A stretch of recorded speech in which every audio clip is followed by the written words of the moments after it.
Bueno, pues buenas noches. Mi nombre es Miguel Cabrera, fundador del Proyecto Arcadia México para la promoción de la paz a través del conocimiento, la geopolítica, las humanidades y la cultura. Con un método multidisciplinario, nuestro énfasis es el de crear conciencia geopolítica para tener mayores argumentos para la estructuración de la paz. El día de hoy, eh, martes 4 de julio, Día de la Independencia en Estados Unidos, tenemos una super sesión enfocada en Corea. Y lo que comentaba hace un momento, lo repito, eh, tenemos un país que es muy importante, aunque sea de bajo perfil. Y si algo les puedo garantizar es que el primer sorprendido con esta información, pues es el de la voz. La verdad es que comentaba yo que quedé tan entusiasmado con el tema que ya hasta se me ocurrió hacer otro volumen de estas diapositivas, seguir el análisis. Es fascinante el caso de Corea. Lamentablemente, pues va a ser un país que no creo que deje de ser bajo perfil muy pronto. Bueno, una península, una región, dos países, y les puedo garantizar que esta sesión va a ayudar a elucidar gran parte de lo que implica Corea. Para el mundo no es nada más Corea, es toda la geoestrategia del Pacífico y otros detalles muy interesantes como lo había yo adelantado en su eh, eh, relación con el concepto que vimos previamente de los MINTs, México, Indonesia, Nigeria, Turquía y Surcorea. Entonces, la verdad es que estoy bastante contento de compartir esto, muy emocionado, a ver qué les parece. Y por supuesto, recuerden ustedes que si quieren participar, pues con toda confianza, es nada más cuestión de que levanten la mano. Y no creo que hagamos pausa, entonces vamos a comenzar con la sesión. Vean ustedes, esta es la primera parte. Voy a bajar esto de acá porque ahí está, perfecto. Muchas gracias, Zoom, por permitirme expresarme. Es que al principio me peleaba, pero luego creo que ya nos estamos cayendo bien. Bueno, como siempre, recuerden que, o como ha sido en las últimas sesiones, pues está grabando la inteligencia artificial, todo lo que estamos aquí hablando, y esto va para el primer libro. Digo, no sé si todo el mundo sabía, creo que Mari Tinoco no, o Ana Laura, pero o María Consuelo, pero todas estas diapositivas, bueno, diapositivas, ¿no? Estos talleres complementarios van para el primer libro de Geopolítica Arcadia México, que bueno, espero que se pueda publicar quizás a finales de año o principios del próximo. Va a ser una edición virtual, digital, con una pantalla generada por inteligencia artificial. Entonces, el asistente nos está ayudando a hacer la transcripción de todo lo que aquí se dice. Va a estar muy interesante ese proyecto. Pero bueno, entonces vamos a ver esta primera parte que es histórica y dejé lo mejor, como siempre, para el final. Bueno, ven ustedes un poco de monografía histórica para dar contexto. El primer sistema político que se registra en la península de Corea corresponde, y vayan tomando nota, por favor, al reino de Gojoseon, en torno al año 200, perdón, en torno al año 700 antes de Cristo, cuya capital fue la actual Pyongyang, en la actual Corea del Norte. Gojoseon comportó una marcada influencia de la cultura china y Manchuria. Entonces ahí está, en términos geográfico-históricos, la primera cultura es más la que está asociada a Norcorea. En un segundo momento, hacia el 400 antes de Cristo, se estableció al sur de la actual Corea el reino de Jin. Y aquí les puse un mapa. Esta cultura tuvo escasa o nula influencia china. Ahí están los dos reinos. Ven ustedes, Gojoseon en primer lugar, número uno, y Jin en segundo lugar. Gojoseon de mayor, o más bien de una gran, que recibió una gran influencia china, no así el caso de Jin. Bueno, en el siglo segundo después de Cristo, colapsó la dinastía Han china, que controlaba la península coreana. Esto fue ya más adelante, y en su lugar se estableció en la región de la península el reino de Goguryeo, hasta el surgimiento de la época llamada los Tres Reinos, en los que los pueblos de Baekje y Silla desafiaron el poder de la capital en Pyongyang. Esta época destacó por una notable influencia del budismo y el confucianismo. Entonces, en un segundo momento, ven ustedes, pues la dinastía china cae, y entonces, ya un poco librado de ese yugo chino, surge este reino enorme de Goguryeo, en gran medida en la península. Un poco de contexto, van a ver cómo esto se empieza a entrelazar de manera muy bella un poco más adelante toda esta información y vamos a hacer después de esto el análisis propio, pues como solemos hacerle aquí. ¿A poco no es maravilloso todo esto? Bueno, la verdad es que sí uno se la pasa bastante bien, incluso hasta se disfruta hacer toda esta relación de causalidades y de información. Eh, ¿A poco no es maravilloso?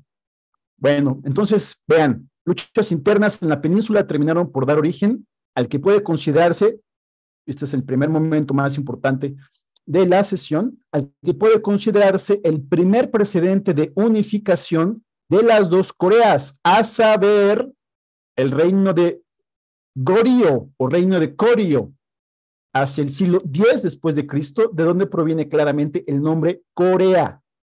Entonces ahí está, en el mapa a la izquierda, ven ustedes, esta dinastía estableció su capital en la ciudad de Kaesong, en una región más bien al centro de la península coreana, en la boca del río Han, con el objetivo de restablecer relaciones entre el norte y el sur coreanos. Fue una época de prosperidad civilizatoria que se mantuvo durante 4 siglos hasta que los mongoles, con Kublai Khan a la cabeza, conquistaron China y Koryo, y hasta que estableció Kublai Khan la dinastía Yuan. A ver, ahí viene Marco Antonio. Vamos entonces aquí. Está todo muy bien. Ya ven que aquí hay que llevar una logística. ¿Qué es lo interesante de esto? Vean, vamos a detenernos un momento. Este reino de Koryo, aquí se ve claramente que digo yo que es el primer precedente de la unificación, estableció su península, no ya, su capital, ya no en Pyongyang, como en los momentos previos, sino a la mitad, en la boca del río Han. Entonces, ¿dónde está el río Han? Que es un río famosísimo en Corea. Vean, aquí está, es el número 5 y aquí se ve, ¿no? Este de acá es el río Han. Por acá en el sur de la Ciudad de México ya empezaron los truenos y relámpagos. Afortunadamente hay un backup siempre aquí de internet, que es el que verdaderamente me preocupa. Bueno, vean, este es el río Han, número 5, y la capital va acá. Vean ustedes, justo a la mitad, ¿no? Con la intención de que estuviese unificado tanto el norte como el sur. Bueno, ahí va un poco. Bueno, además, de paso, mencionar pues la rica cultura, evidentemente, el influjo chino, el influjo del budismo, el influjo del confucianismo. Entonces, en ese sentido, pues culturalmente, eso no lo vamos a ver aquí, no da tiempo, pero culturalmente es una zona riquísima. Bueno, vean acá, tras la caída de la dinastía Yuan, que establecieron los mongoles con Kublai Khan, a mediados del siglo XIV surgió en la península la dinastía Joseon, que es el segundo precedente de unificación. Este es entonces el segundo momento estelar de aquí de esta sesión, apúntenlo por favor. Esta dinastía perduró hasta el siglo XIX, frustrando varios intentos de Japón por apoderarse de esta zona. También ya llegó María Isabel, aquí le estamos dando acceso. Y pues la verdad, yo sí estoy muy emocionado, a ver si no cometo el error de autosabotearme y no logro transmitir que me gustó mucho investigar este tema, ¿no? E introducirlo en todo lo que hemos visto. Vamos a ver si logro compartir ese entusiasmo con ustedes.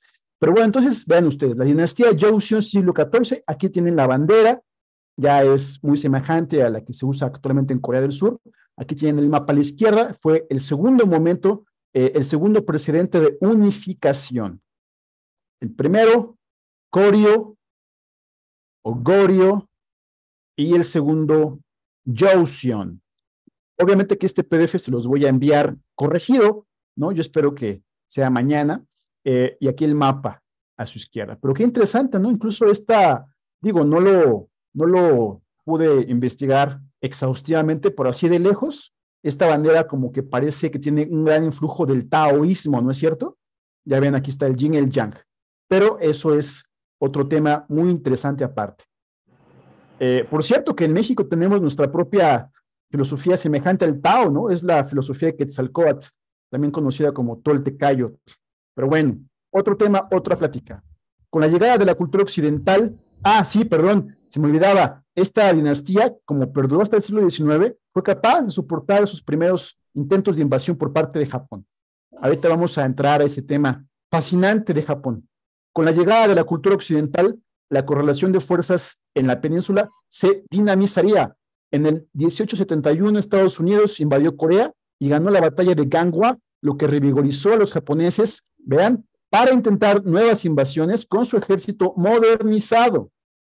Esta vez exitosas, lo que comenzó las guerras importantísimas, sino japonesas, o sea, entre China y Japón. En estas, Corea buscó una alianza con Rusia, pero los conflictos desembocaron en su eventual conquista y en el establecimiento del imperio del Japón. Y vean, aquí les puse el mapa, como no es poca cosa lo de Japón. Sí fue realmente un gran momento en su historia como potencia imperialista. Ahí está, vean. Esta fue su máxima expansión en 1942. Y aquí, a ver qué. ¿Les hago examen o no les hago examen? Sí, le voy a hacer examen. A ver, ¿qué mapa de qué político, de qué teórico de geoestrategia del siglo XX habla de las panregiones, donde claramente se ve que Japón es el líder de la panregión? ¿Recuerdan o no recuerdan?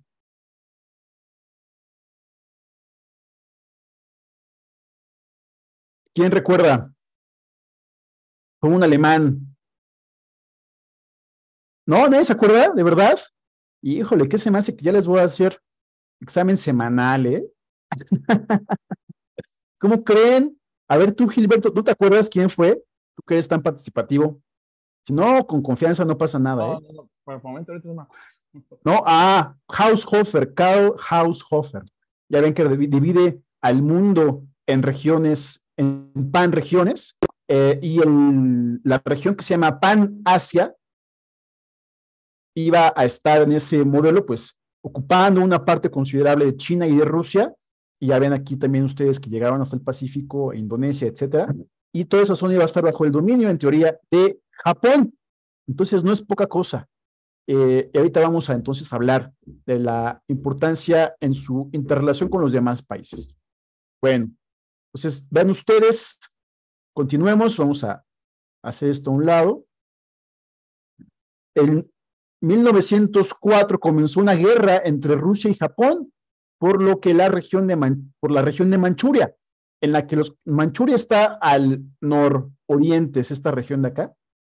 Toda esta región, digamos, está como acá, una disculpa, esta de acá de China, o es más bien como esta región de acá, es Manchuria. Ahorita vamos a ver un mapa, ¿sí? Acá.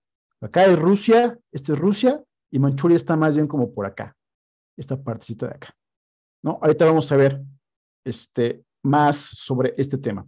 En 1904 comenzó una guerra por Manchuria en la que los japoneses resultaron victoriosos. No fue sino hasta el final de la Segunda Guerra Mundial que Japón sería derrotado, como ustedes conocen, y obligado a renunciar a todas sus conquistas territoriales. Entre tanto, la Unión Soviética había ya invadido la península coreana hasta el famoso río Han. Bueno, entonces aquí está muy interesante porque va ampliándose, ya vieron cómo se va ampliando el contexto. Empezamos con la pura península, luego la interrelación que hay en la zona con otras potencias, como veremos, China, Rusia y Japón. Hasta aquí creo que ya va tomando forma poco a poco y vamos a hacer un análisis muy interesante. Y vean, y bueno, recuerden ustedes, lo comenté en el curso de introducción, las bombas en Hiroshima y Nagasaki no fueron tanto para derrotar a Japón, que ya estaba derrotada, sino para impedir que, como vimos, la Unión Soviética pues terminara por conquistar no nada más ya la península coreana, sino que se metiera a Japón, justamente. Entonces, con esas dos bombas atómicas, pues se frenó la posible avanzada rusa o soviética en ese momento. Bueno, con la ocupación soviética en el norte de Corea y la ocupación estadounidense en el sur, así como respectivos plebiscitos realizados en el 48, las dos esferas de influencia quedaron claramente delimitadas. En el norte, el celebrísimo Kim Il-sung se hizo del poder, siendo elegido como, vean ustedes, presidente eterno. En el sur, el presidente en ese momento fue Syngman Rhee, que gobernó cerca como de 12 años. Ambos personajes afirmaban ser el presidente de toda la península, negando la división del paralelo 38 propuesta e implementada por el estadounidense Dean Rusk en el 45, más o menos por acá, como se ve en este mapa. Y sí, fue un estadounidense, Dean Rusk, quien más adelante se haría secretario de Estado entre 1961 y el 69. Entonces, ¿de quién fue la idea? De Estados Unidos. En 1950, con el apoyo de Stalin y Mao Zedong, Kim Il-sung, presidente de Norcorea, invadió Corea del Sur. Estados Unidos entonces y la ONU respondieron con una contraofensiva, llegando incluso a capturar Pyongyang, ¿no? O sea, se regresó, empezaron ganando el bloque, vamos a llamarle rojo, ¿no? Y en un segundo momento, con la incorporación de la ONU y Estados Unidos en la contraofensiva, ya estaban derrotando a Corea del Norte. Con la entrada militar, ¿no?, de China, en tercer momento, en este conflicto, Corea del Norte recuperó su capital e hizo retroceder a las potencias occidentales.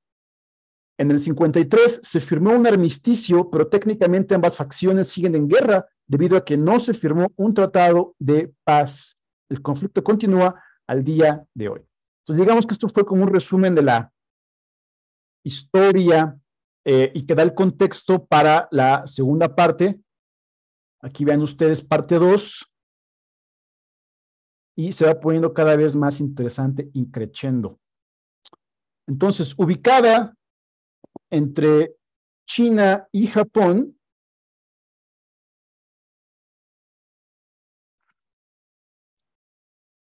un momento que aquí me llegó el mensajito.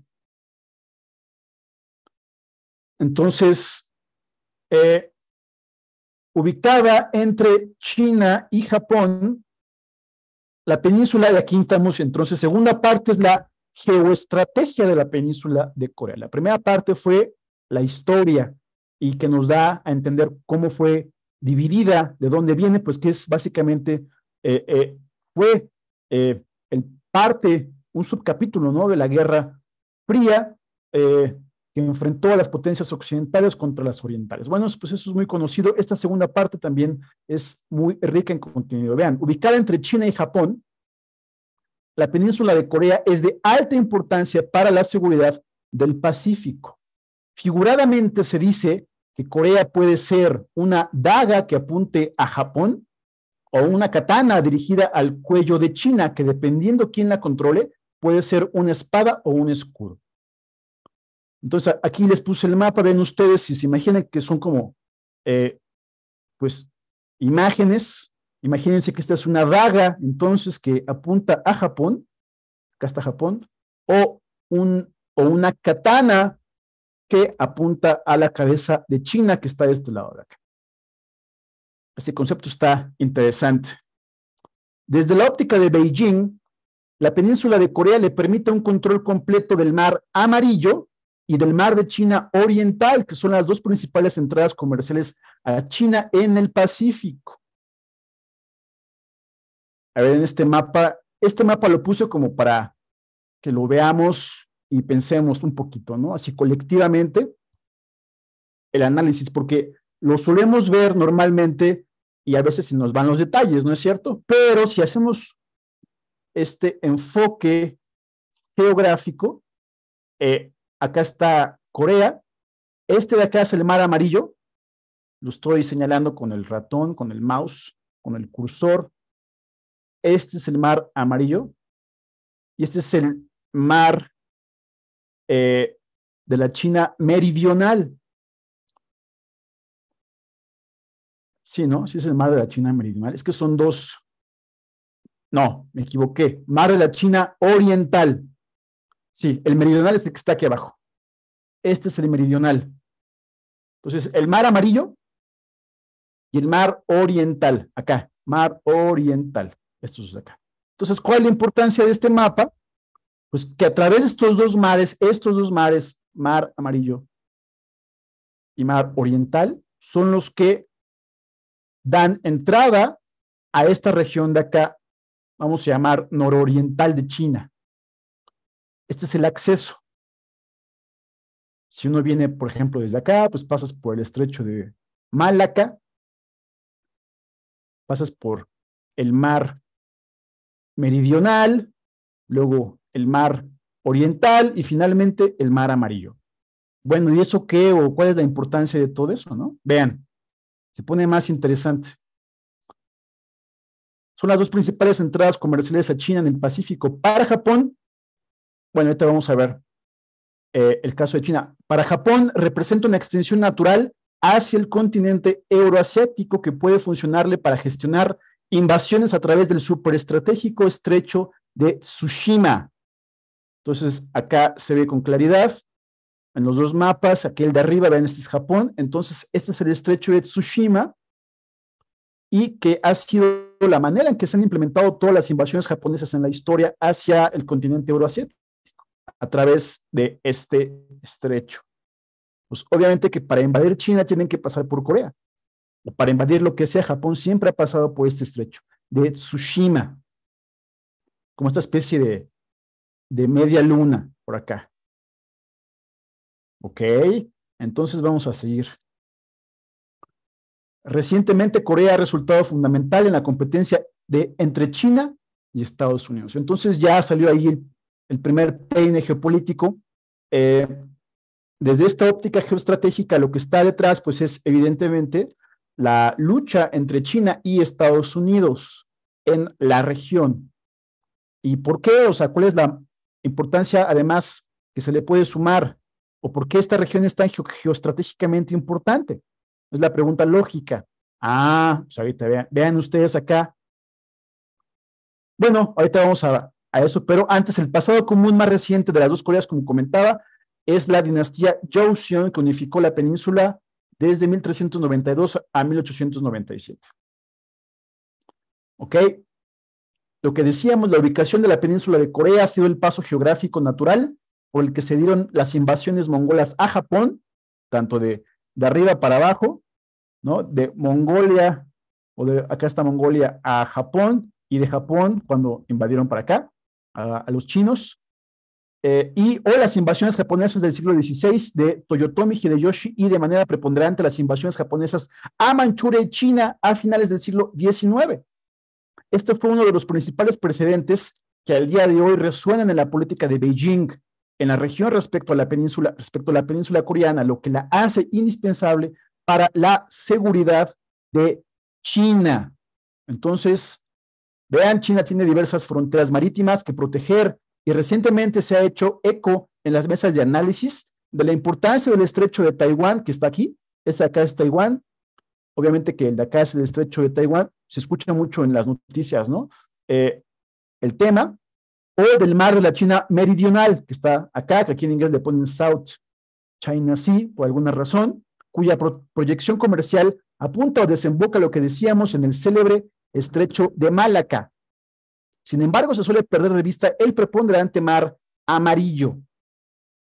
Y vean, este mapa es muy interesante, lo saqué de la Enciclopedia Británica, expansión japonesa en los siglos XIX y XX. Todas estas partes fueron las que invadieron, y en gran medida la gran relevancia pues fue aquí por el estrecho de Tsushima. Vean ustedes, ¿no? Que es el que le da paso al continente. Sí, se invade desde Japón. Y ahora sí, vean ustedes aquí, pueden tomar nota, yo lo sugiero. En 2012 se calculó que el 57% del volumen total del comercio de China, 57%, y el 70% del comercio de Corea se originan en el mar amarillo. Aquí está en el mapa.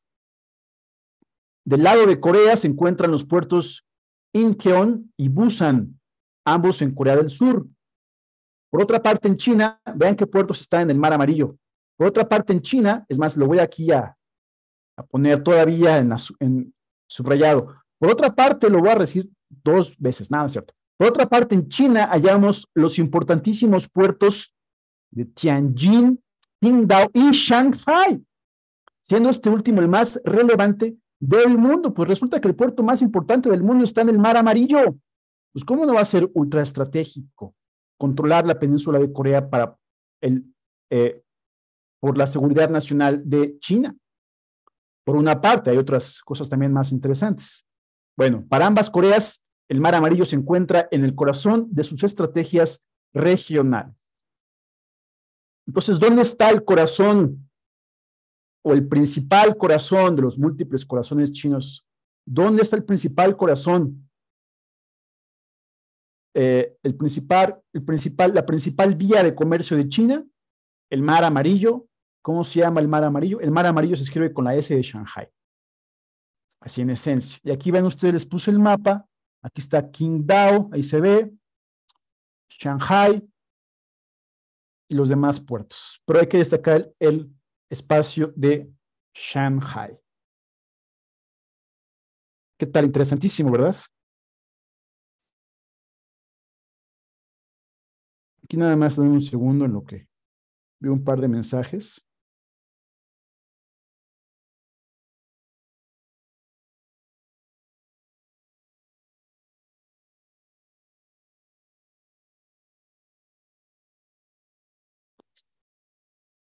¿Cómo van hasta acá? ¿Todo bien?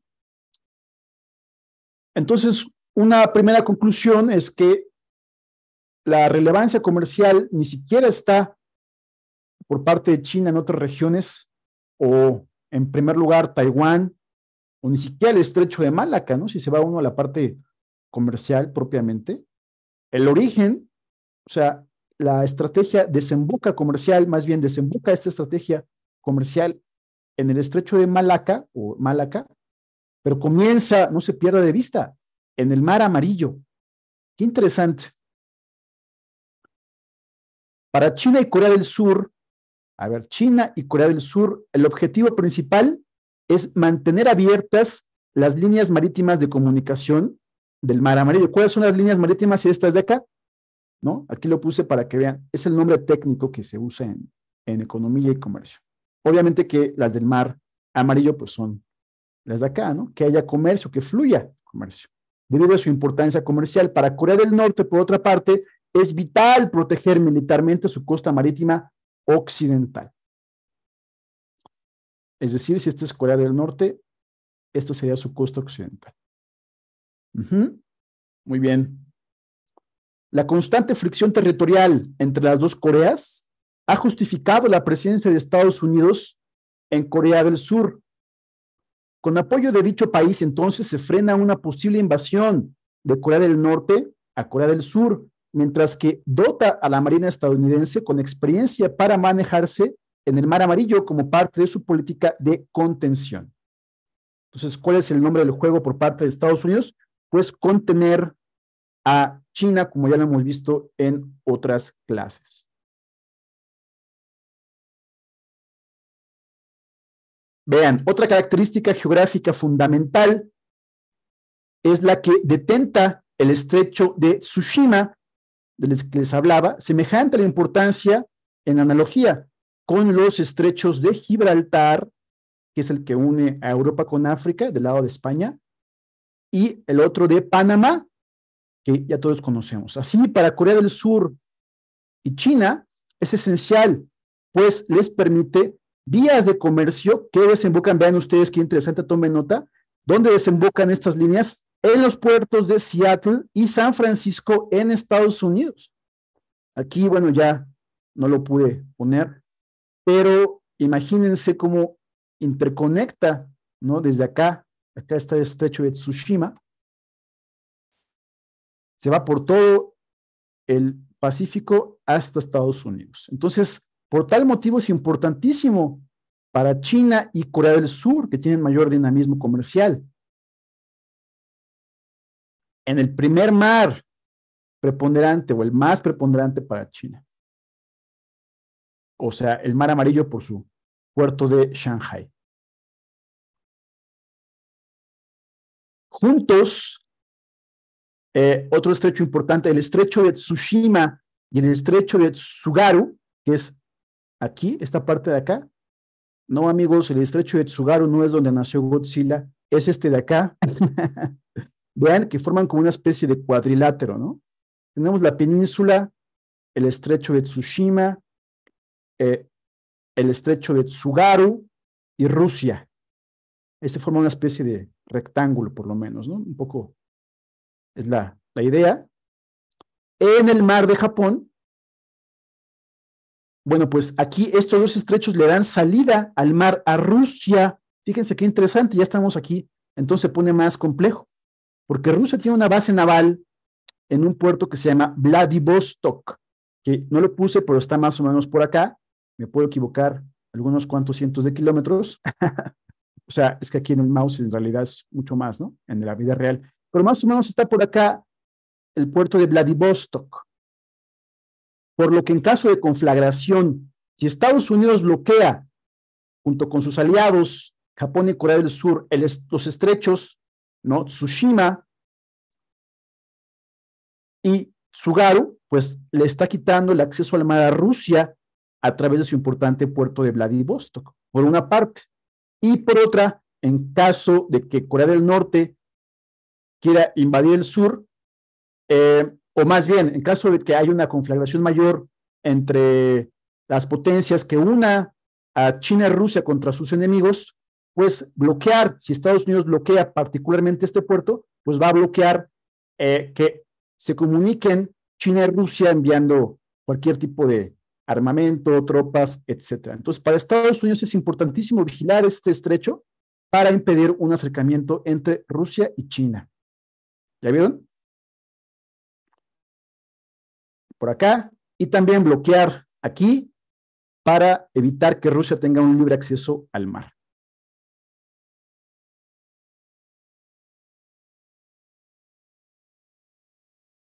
Por otra parte, en caso de invasión de Corea del Norte, dicho estrecho se vuelve relevante para el envío de refuerzos desde Japón. Y si Corea del Norte invade, pues desde Japón se van a enviar refuerzos a Corea del Sur. Entonces, es triplemente estratégico, ¿ya vieron? Apúntenle, por favor, estrecho de Tsushima, muy desconocido, por cierto, pero bueno, es que ellos tienen sus propios mapas. El mapa occidental no es necesariamente el mapa asiático. Por otra parte, en caso de invasión de Corea del Norte, dicho estrecho se vuelve relevante para el envío de refuerzos desde Japón hasta los puertos surcoreanos de Pusan y Ulsan, que están al sur de Corea del Sur. Por tal motivo, Rusia y China han aumentado su presencia militar, como lo demuestran los últimos ejercicios militares de 2021. Interesante. Luego vean, así como en el juego de Go, ya saben, que son como de fichas redonditas blancas y negras, que es un juego chino. Así como en el juego de Go, el que tiene la victoria es de quien logre rodear a su rival, no es como en el ajedrez, que de origen persa hindú, por cierto, que se da jaque mate. En el Go únicamente basta con rodear a tu adversario. Así la táctica de China para evitar el encapsulamiento por parte de Estados Unidos a través de la llamada primera cadena de islas, como de lo que impide aquí Taiwán, pues es lograr evidentemente el control militar de la península de Corea. Es decir, una de las tácticas de Estados Unidos, pues es de algún modo controlar esta que se conoce como la primera cadena de islas. Aquí está, les puse, vean, aquí está claramente estas líneas y de ese modo, pues Estados Unidos jugando al Go, lo que pretende pues es rodear o encapsular a China en esa región. Obviamente que pues aquí hay muchos buques de guerra, etcétera. Para evitarlo, lo que China tiene que hacer y siempre ha hecho pues es controlar la península de Corea. Recuerden, estrecho de Tsushima, y de ahí sale para las rutas que llegan a Estados Unidos. Entonces es ultra estratégico ese puerto de Tsushima, ¿ya vieron? Entonces, ¿qué? Para lograr romper el status quo en el Pacífico en el que se encuentra China por parte de sus adversarios, es necesario que logre el máximo acercamiento a Corea, pues la península coreana controla, vean, tanto al Mar Amarillo como al Mar de Japón, región en la que se involucran, ahora sí ya vimos que este es un juego de superpotencias y de grandes potencias, China, Corea, Japón, Rusia y Estados Unidos. Vean todo lo que está en juego nada más en este pequeño cuadrante. Ya hablamos entonces del Mar Amarillo, del estrecho de Tsushima, de la táctica de contención a modo de Go por parte de Estados Unidos, de que el modo en que China pues responde saliéndose por el estrecho hacia hacia el occidente, o hacia occidente más bien, y por tanto, vean, la península de Corea es en ese sentido un escudo o una espada dependiendo quién la controle. Regresamos a la imagen de la daga y de la katana. Qué interesante, ¿no? O sea, es una especie como de manivela. Entonces ahí ya no es nada más que estemos hablando de Corea, estamos hablando de la conflagración, de la guerra comercial o posible guerra cinética entre China y Estados Unidos, sin tocar los temas que todo el mundo trata, que son cuáles en estos días o en estas épocas: Taiwán y el estrecho de Malaca, acá. Entonces, Taiwán es un punto frecuente de análisis, estrecho de Malaca, pero nadie habla de Tsushima, del estrecho de Tsushima y del Mar Amarillo. Interesante, ¿no? Bueno, pues vámonos ahora sí a la parte 3, que es la de los libros. Ya ven que quedamos que íbamos a hacer aquí una exposición. Vean, por muchos años los coreanos observaron a su líder Kim Il-sung, que es el abuelo de Kim Jong-un, como un héroe mítico. Desde 1948 gobernó Corea durante 50 años. Dicha imagen fue la que heredó a su hijo Kim Jong-il y a su nieto Kim Jong-un, el de haber sido entronizados casi a nivel de divinidad. Por cierto que hubo otro personaje en Occidente que se autoelevó, pero aquí no fue un símil, literalmente se entronizó como un dios. ¿Alguien de ustedes sabe quién fue en la historia de los imperios occidentales? A ver, ahí va el quiz. Ya ven, le estoy haciendo aquí un quiz incluso de conocimientos geopolíticos históricos. ¿No? ¿Nadie? Fue un personaje muy relevante que, apoyándose en el senado de su imperio, se autoproclamó como Dios, literalmente como Dios. ¿No? ¿Nadie? A la 1, a las 2, a las 3. Bueno, pues fue César Augusto, el descendiente político de Julio César. Augusto, el que derrota a la célebre Cleopatra. Ya ven que Cleopatra ahí tenía una alianza con Marco Antonio. Entonces, después de que asesinan a Julio César en los llamados Idus de marzo, que es una fiesta romana, pues su hijo político, no de sangre, sino su descendiente político, toma el poder, gana todas las guerras y al final el Senado lo acepta como un dios. Y pues justamente ahí tenemos ya, ¿no?, el paso pues consumado de Roma, que fue república, y ahora ya con Julio César y Augusto se volvió un imperio, ¿no es cierto? Fin de la república, comienzo del imperio romano. Sí, Roma también fue república antes de ser imperio. Ya antes de ser república era una monarquía, ¿no? Bueno, entonces ahí está el detalle para que vean que no es nada más como que la propaganda diga que los norcoreanos se entronizan a sí mismos. No, también en Occidente. Entonces ahí está la línea: Kim Il-sung, Kim Jong-il y el actual Kim Jong-un. Antes de la muerte de su padre en el 94, Kim Jong-il cultivó su imagen como paladín de la identidad coreana a través de incontables esculturas, que hay miles de esculturas en Corea, con las efigies de los líderes, obras de arte, monumentos, películas y literatura que lo exaltaban casi al nivel de divinidad, lo que decíamos. Luego, la caída de la Unión Soviética.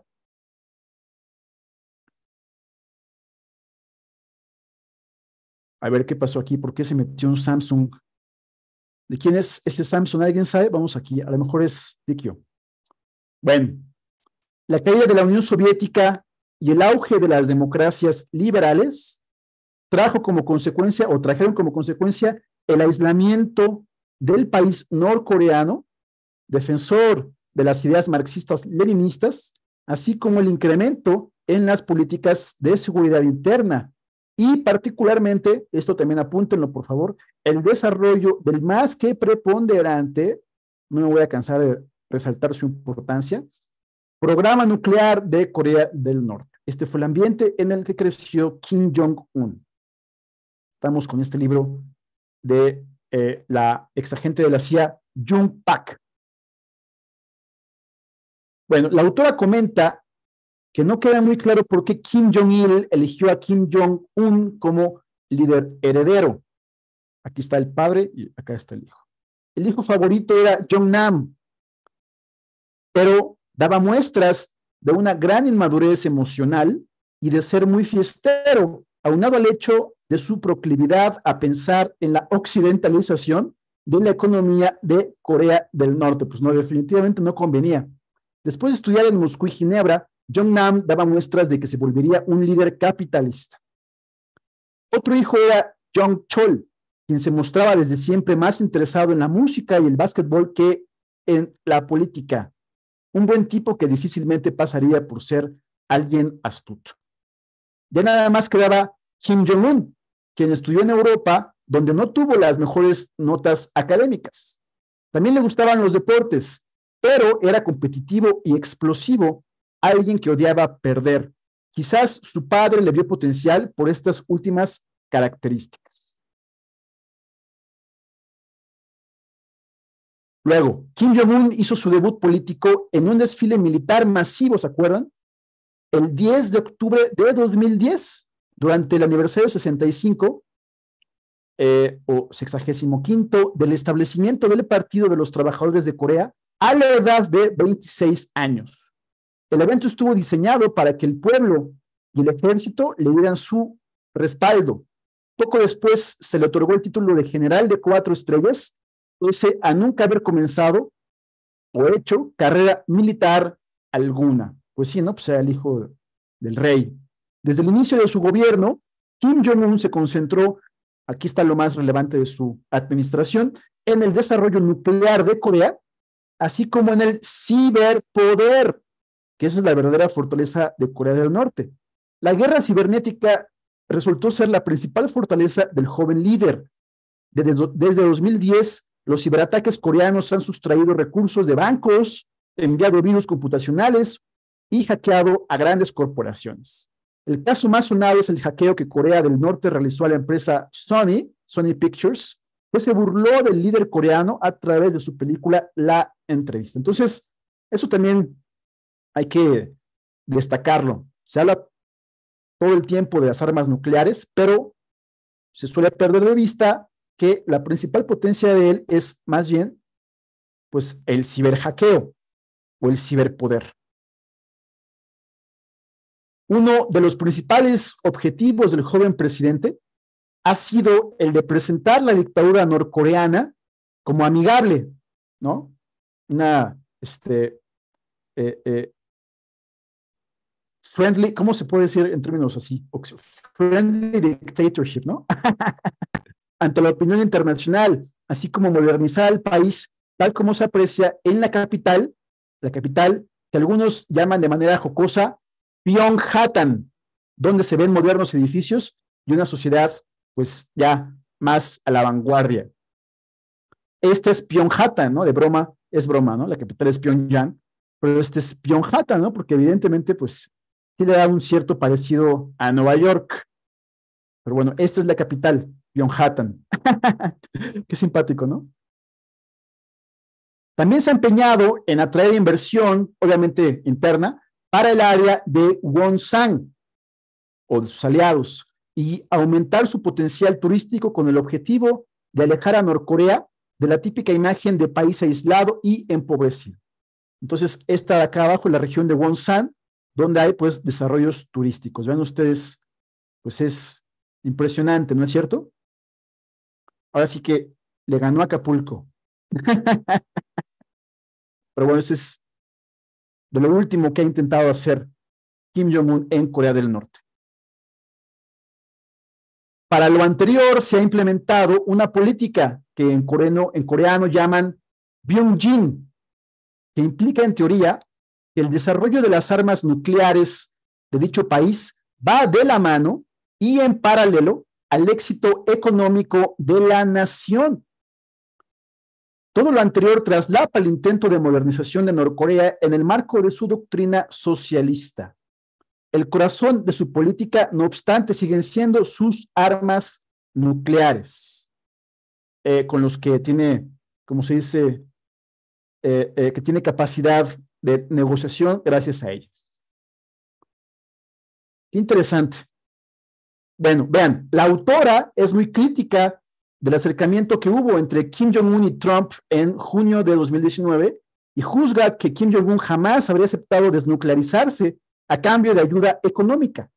Se piensa que Norcorea tiene 50 ojivas nucleares capaces de alcanzar a Estados Unidos. Bueno, pues aquí esto de Byung-jin es interesante, ¿no? Porque la idea desde el Estado norcoreano pues es que van de la mano, ¿no? Intentar convencer a la población de que el desarrollo de las ojivas nucleares, de las armas nucleares también implica de algún modo, como concepto, el desarrollo económico del país. Bueno, aquí tenemos entonces, eso fue ese libro, este otro, de Suki Kim, que aquí la verdad sí lo puse a manera de párrafo porque no me esperaba lo divertido que iba a ser este libro, entonces ya le puse como anécdota, vean, pero que aclara muchas cosas, ¿no? Leer el libro de Suki Kim titulado Without You There Is No Us, sin ustedes no hay un nosotros, fue muy entretenido, por no decir divertido. La autora no se da cuenta, que es mi opinión, pero en su intento de exponer las irreverencias de Norcorea desde una perspectiva occidental muy crítica, en realidad, para efectos de los cursos que aquí hemos impartido, en realidad desvela gran parte de los contenidos, lo que decía, en realidad desvela gran parte de los contenidos del curso Introducción a la Geopolítica 2023 que aquí hemos impartido en el sentido de que los valores de colectividad de Norcorea coinciden con la mayoría de las regulaciones que Platón sugiere en su sistema político ideal, como el que el todo es más que la suma de las partes, la importancia del entrenamiento militar, el respeto a las instituciones estatales con vistas al bien común, es decir, la repartición de las ganancias de manera equitativa o la asignación del trabajo profesional por parte de las autoridades estatales. O sea, en Corea del Norte la gente no elige qué va a trabajar. El Estado lo hace por ti. El Estado dice en qué vas a trabajar. Y todo lo anterior, pues es una calca, así tal cual, se los digo porque lo leí in extenso, de la República de Platón. En el Estado de Platón utópico, el Estado vigila hasta, bueno, pues, a qué se van a dedicar los niños según nazcan, obviamente con una clara influencia de Platón ahí que tuvo de los espartanos, que practicaban la eugenesia. Qué interesante. Platón salió socialista. Y bueno, luego puse, piénsase, por ejemplo, a su vez, que para entrar a Norcorea, viene en este libro, para entrar a Norcorea se necesita un visado o una visa sellada por 35 oficinas. Solo se admiten 2,000 occidentales al año. Los visitantes son recibidos, así comenta Suki Kim, si no me creen, ahí está el libro, léanlo. Los visitantes son recibidos por una especie de tutores vigilantes, o sea, llega el visitante al aeropuerto y ya no están esperando unos vigilantes, ¿no? Entonces aquí son recibidos por una especie de tutores vigilantes que los acompañan a todos lados. Tomar fotos de las esculturas del líder se pena con la cárcel. Las mujeres deben vestir de manera muy modesta. No se usan jeans, por ejemplo. En caso de ser necesario, el gobierno suspende todas las clases universitarias para que los jóvenes acudan al llamado, por ejemplo, ahí lo citan, de construcción de edificios asociados a festejos de los líderes políticos semidivinizados, ¿no? Oigan, así de, bueno, se cancelan las clases, vámonos a construir el más reciente complejo de edificios en honor al líder supremo. Pues que es surreal, pero todo eso es muy platónico. Yo les recomiendo aquí, para efectos de esta charla, que lean, se los recomiendo ampliamente, La República de Platón. Verdaderamente se van a sorprender cómo, y luego lean este libro de Suki Kim, es una calca de lo que pasa en Norcorea, pero a niveles que para la típicamente occidental, pues resultan de absurdos. Y lo que digo yo es que Suki Kim, lo que estaba intentando hacer, pues es mostrar todo esto, obviamente, crítica de Corea del Norte, pero intentando como verlo de manera absurda. Pero para efectos de este curso, desveló perfectamente lo que hemos mencionado de la división ideológico, cultural, civilizatoria que mencionamos desde la primera clase, de Oriente contra Occidente, de los valores platónicos contra los valores aristotélicos. ¿Se acuerdan? Esto me voló la cabeza. Y por esto yo voy a seguir investigando. Ahorita hablamos de Corea del Sur, pero por esto voy a seguir investigando. Definitivamente, así como lo he hecho con Irán, el caso de Corea del Norte. Es interesantísimo. De aquí se pueden aprender muchas lecciones, no para adoptar un modelo socialista, evidentemente, sino para entender la psicología. Ya ven el concepto de los mints que estaba ahí procurando. Pero es fascinante, es algo muy semejante a lo que pasa en Irán. Ya ven que en Irán también hay un gran, pues, por decirlo de manera como lo pienso, pues control por parte de los gobernantes de casi todas las esferas sociales, ¿no? Pero bueno, a ellos desde su óptica les hace sentido. ¿Por qué? Porque están inculcados, los entiendo, o sea, de verlo así, los entiendo perfectamente, es como la lógica platónica del bien común, de estas famosas comidas comunitarias que tenían los espartanos, ¿no? Que tanto Platón intenta recrear en su modelo utópico de la república. Entonces, ¿verdad? Impresionante, pero ahí está. Platón, ¿cómo le podemos llamar? Comunista, socialista, no sé, ¿no? Salió, pero se fue ahí a revivir en modo coreano o norcoreano. Qué interesante. Esto a mí, de verdad, me voló la cabeza y se los comparto así con emoción, porque merece investigar más. Y fíjense cómo se llega aquí a través de la psicología de las sociedades a estos conceptos tan importantes, que yo creo que obviamente esto no se va a ver en las mesas de análisis contemporánea, la relación entre el platonismo protocomunista con la República de Norcorea. Qué interesante. Bueno, sigamos. Y ya casi con esta vamos a terminar. Vean, ahora sí, Corea del Sur, por otra parte, y esta otra parte también de Corea del Sur me voló la cabeza. Corea del Sur, por otra parte, después de la guerra coreana que ya citamos, de la que hablamos, de 1950 al 53, qué interesante, adoptó el modelo de desarrollo capitalista de Japón. Interesante, con el objetivo de volverse un país más rico que Corea del Norte. Órale, bueno, y aquí viene lo que me voló la cabeza. Con ayuda del Estado, Corea del Sur promovió la clase empresarial, otorgando grandes apoyos económicos a través de un programa conocido como Chaebol. Aquí, ven ustedes, fue un programa estatal. Vean ustedes, lo que aquí en México se tacha de populismo, en Corea del Sur fue un modelo exitoso de desarrollo económico.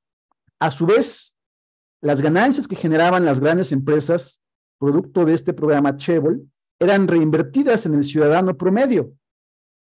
No es Venezuela, estamos hablando de Corea del Sur. Este modelo resultó exitoso y pasó a la historia como le llaman el milagro económico coreano o también milagro en el río Han. Un ejemplo de Chaebol fue Samsung, que hoy en día representa cerca del 20% del PIB de Surcorea. Pues qué interesante, ¿no? Porque son como dos caras de la misma moneda. Hay algo como de Corea del Norte en esta parte de Corea del Sur. Este estatismo, vamos a llamarle así, que apoyó a las empresas que terminaban por dar una gran prosperidad, obviamente siguiendo ya en ese rubro, pues los cánones del modelo japonés. Qué interesante.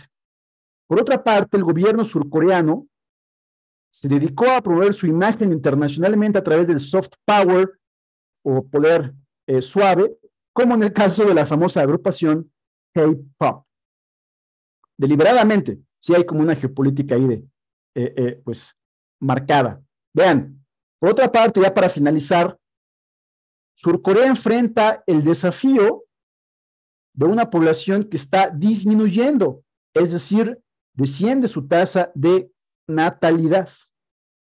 En 20 o 30 años, qué interesante, también me voló la cabeza, en 20 o 30 años, Norcorea tendrá más soldados que el ejército de Corea del Sur.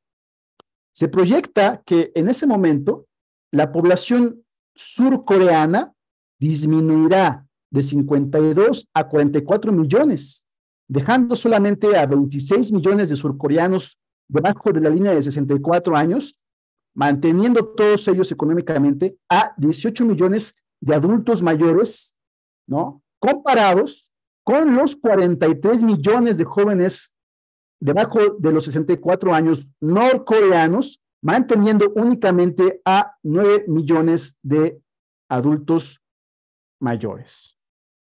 Espérenme, aquí esto ya me está estorbando. Ahí está.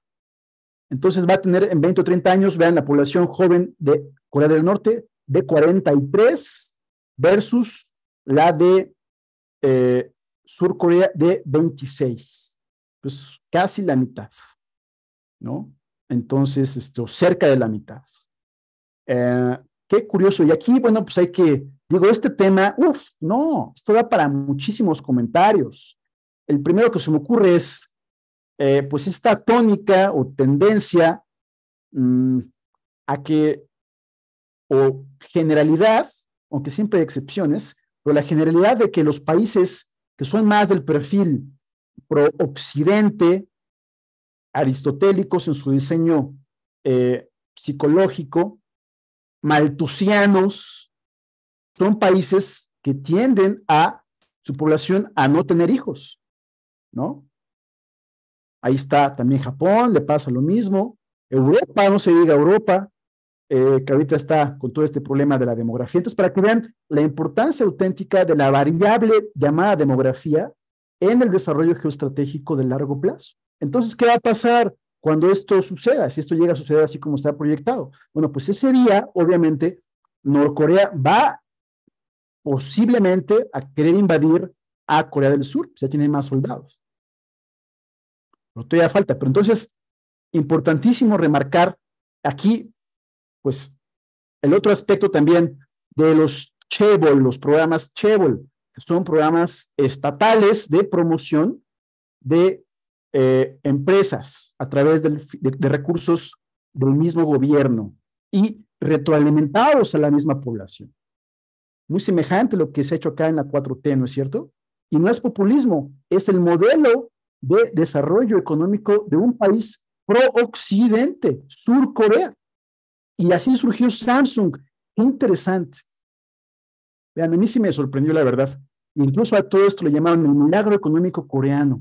Y aquí tenemos en la gráfica entonces, la gráfica de PAI, de pastel arriba, los 10 chaebols más importantes como su aportación al PIB de Surcorea. La más grande, pues sí, es evidentemente Samsung.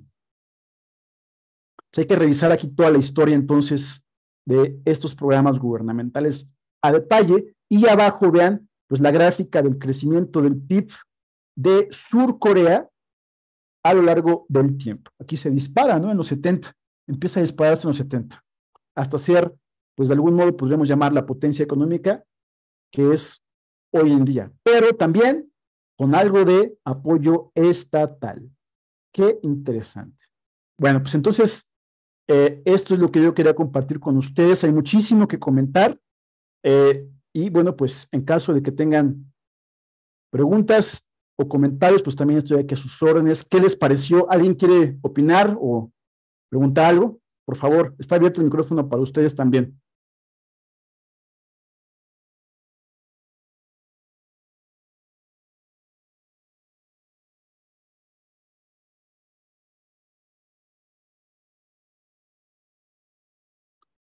¿Nadie quiere decir nada? De verdad, todos sí los dejé anonadados, seguramente. Yo, más que preguntar, comentar nada más, ¿no? A ver, venga, sí. Pues sí, impactado. La verdad, desconocía mucho pues no solo el país, sino todo lo que engloba, ¿no? Ahora sí que pues, su geografía por ejemplo, esta tensión que está en el estrecho de Tsushima, ¿no? Sí, Están está China, Corea, Japón, Rusia. Es demasiada tensión ahí.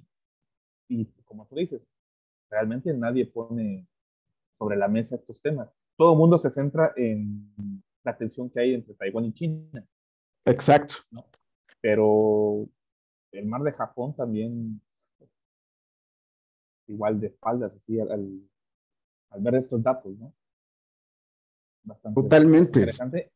Y este programa de Chebol, Sí, Chebol.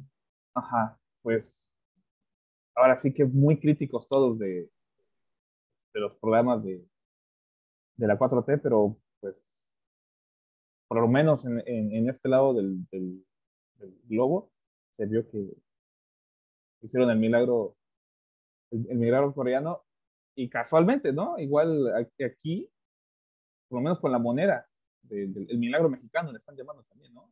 A la moneda que ha aguantado, que creo que es la que más se ha posicionado a nivel mundial frente al dólar, ¿no? La moneda mexicana. Sí, Y sí, tanto que así le es. llaman el milagro, lo empiezan a llamar el milagro de la moneda mexicana, Ah, sí, ya le llaman milagro de la moneda. ajá, No desde el sabía. peso y así. Ah, Y superpeso, sí. casualmente, o sea, empiezan a tener similitud y es interesante, es muy, muy, muy interesante. Totalmente. Entonces, por eso digo yo que el caso de Corea, o sea, de las dos Coreas, es exponencial. Creo que no alcanzamos aquí ahorita a verlo porque estamos así como frente a la pintura. Vamos a ir tomando perspectiva en el sentido de que acabo de presentar la información, por eso estamos enfrente, ¿no?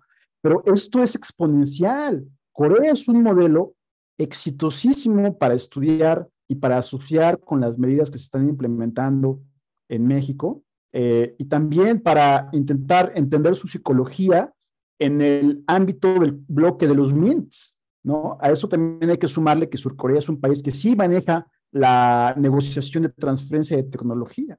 Entonces ya no sé qué están esperando en la 4T que se vayan a hacer alianzas con Surcorea, es importantísimo, ahí tenemos todo, ¿no? Entonces ya eso hay que irlo desmenuzando. Yo por supuesto que ahora a partir de esto, si de por sí ya venía más o menos monitoreando, pues ahora mucho más todo lo que pase con las dos Coreas, ¿no? Y luego el ámbito del platonismo de Corea, pues ahí está, ¿no? La República de Platón sí existe, sí se logró, está en Norcorea. De verdad, yo les dejo pues no quiero decir de tarea, pero sí de tarea, que lean la República o relean la República de Platón, o que vean Wikipedia ahí, que lean la británica, no sé, en YouTube, un resumen, que se enteren cuál es la relación entre las dos filosofías. Verdaderamente es impresionante.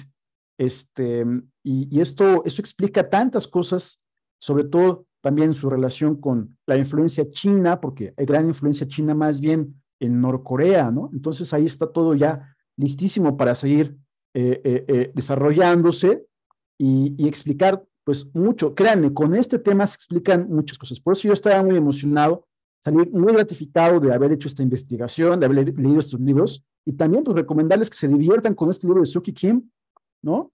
De verdad, el nivel de surrealismo, digo, desde una óptica occidental, de lo que pasa en Norcorea, pues es chistoso, pero ya desde su óptica tiene todo el sentido.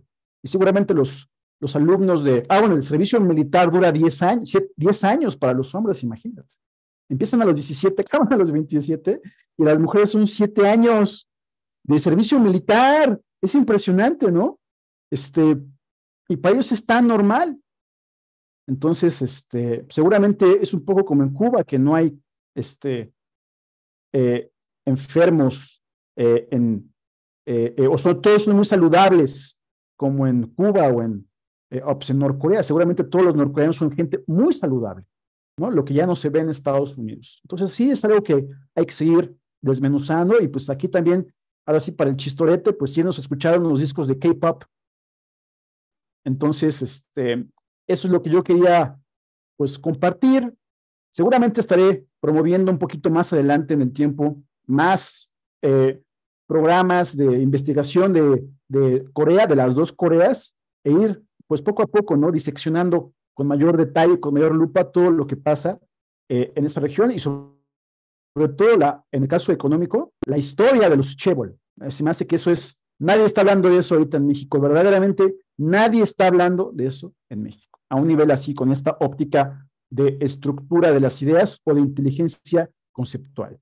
Y dice un comentario de mi amiga María Isabel: me impacta la geografía de estas potencias tan cercanas entre sí, que deben cuidarse unas de otras para convivir en paz, y ahora entenderé los comentarios que hagan al respecto de esta región tan impresionante. Sí, sin lugar a dudas. Y eso que no tocamos el tema del budismo, confucianismo de la región, que también es otro tema. Yo estoy muy impresionado. Entonces, ¿alguien más tiene algún comentario o pregunta?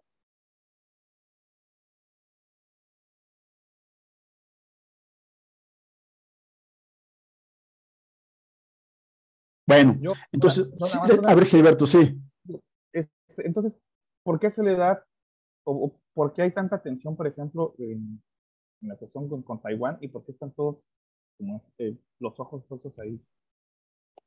Um, ¿Es otro tema o tiene relación con eso también? no, sí, claro, tiene relación, pero bueno, ahí pues es un tema más que involucra bueno, en primer lugar, así te lo digo, ya que conozco a los outlets de noticias, en primer lugar porque es un negociazo hablar del tema. Todo el mundo quiere hablar de ese tema, en primer lugar. Después, ahí ya no está tan implicado Corea, tiene más bien ahí el residuo que hubo de la guerra civil china, de la oposición que se fue a Taiwán. Entonces, obviamente que China siempre le va a dar vuelo a esa parte, pero pues Estados Unidos no se queda atrás. Entonces conviene y se vuelve mediático, ¿no? Por ejemplo, ahora que estuvo allá esta Nancy Pelosi, obviamente que eso pues dice mucho para la opinión pública y se pone de moda, o sea, es más bien una especie de moda, porque ya vimos que China no va a invadir Taiwán, no parece probable. Primero, porque produce muchos chips, semiconductores. Y segundo, como dije hace poco en WhatsApp, porque resultó que Taiwán es un gran productor de gas natural que va a China. Pues China no se va a dar un balazo en el pie. Entonces, pues nada más son como demostraciones de fortaleza por parte de las grandes superpotencias, que luego se mediatizan y luego se viralizan, ¿no? En la coyuntura. Entonces, sí es un tema, pero a nivel comercial ya vimos que es más de bajo perfil. El Mar Amarillo es un poco más relevante en el sentido del inicio del comercio chino y la interrelación que hay con el cuadrilátero. Ahí vimos el puerto de Vladivostok y todo lo demás. Bueno, ¿hay alguna otra pregunta o comentario? Les voy a enviar entonces la grabación y el PDF a la brevedad, y pues seguiremos entonces analizando este tema, porque la verdad sí da para mucho, y los invito a que pues la próxima semana, como recordatorio, ¿no? Tendremos una sesión gratuita de preguntas y respuestas que llevaremos a cabo el próximo miércoles a las 7 p.m. Entonces vamos a ir a ver si reunimos otra vez a toda la comunidad. Se va a poner interesante que sea ahí un free for all, una plática, porque ahí sí yo creo que sea plática, no que me quedo aquí en modo audiolibro, pero sí, pues para seguir la interacción y las preguntas y las respuestas, porque hay muchísimo de donde se puede dar con todo lo que está pasando ahorita en Francia, etc. Quizás hagamos un especial, no lo sé. Voy a ver si para el viernes está el tema en boga, pues quizás lo considere para el miércoles o para otro día. Entonces, ahí que estemos atentos, y bueno, pues sin más, yo les agradezco entonces su asistencia, tu participación, y estamos en contacto. Muchas gracias. Nos vemos muy pronto. Que pasen muy bonita noche. Gracias, buenas noches a todos. Buenas noches. Hasta luego.